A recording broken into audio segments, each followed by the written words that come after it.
I don't know about you, but I know that I'm finding myself feeling more overwhelmed spiritually, emotionally, socially um, than I felt in a long, long time.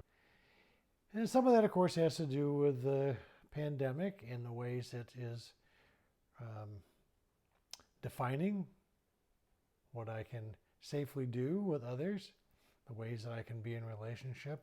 But honestly, it's much more a result of the fatigue I experience from trying to learn about racism and learn about how it's affected my life and honestly explore how I carry that and um, live it out.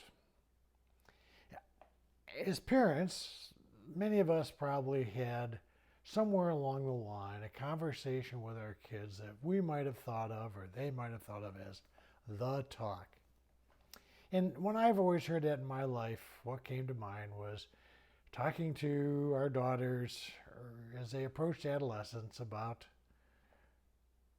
boys and girls and adolescence and puberty and sexuality and physical intimacy and oh gosh, things that can be uncomfortable to talk about.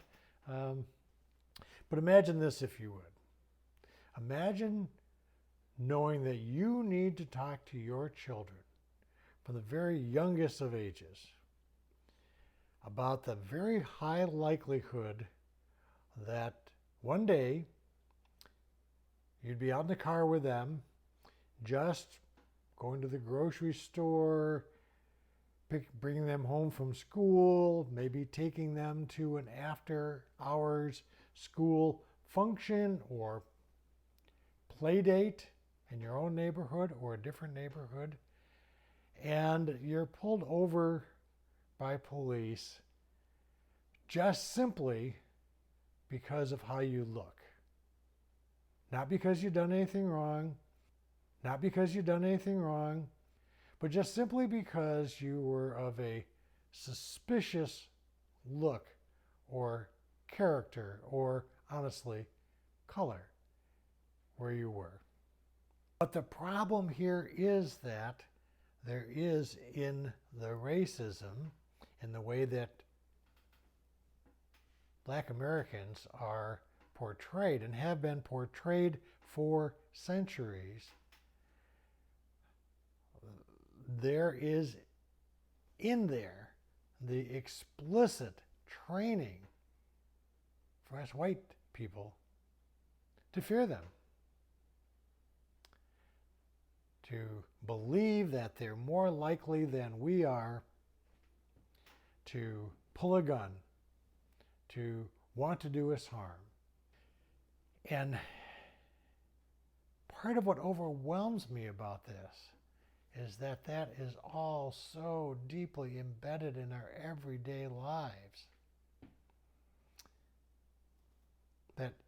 that even if, as a nation, we begin to unwrap everything that contributes to that fear and begin to even make changes in the institutional biases and discriminations and racism in this country, it's going to take generations to truly correct that. And in the meantime, people are dying every day.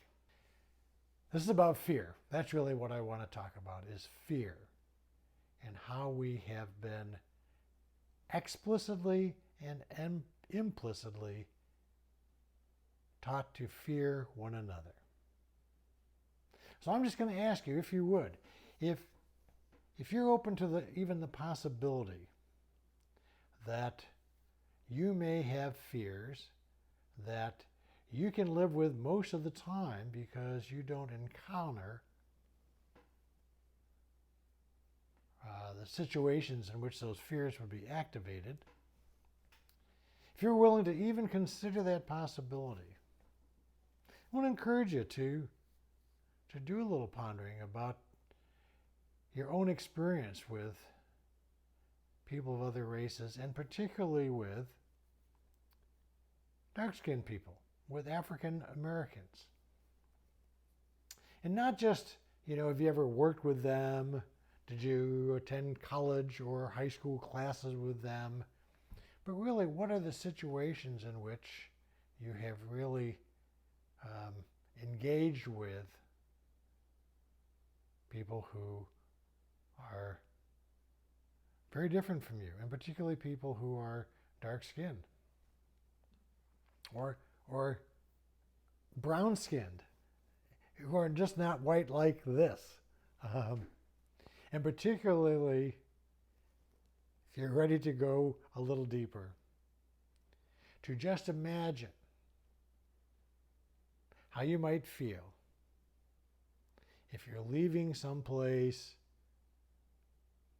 late at night in a time and situation when there aren't many people around, and just as you're starting to approach your car and unlock the door, you notice that there is an African American male coming towards you. Just imagine. Just allow yourself to experience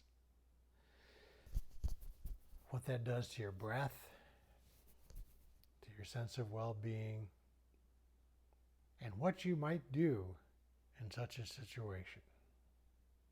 Both what you might do right now and, not too quickly, but at some point, moving on to what you would like to do in that situation.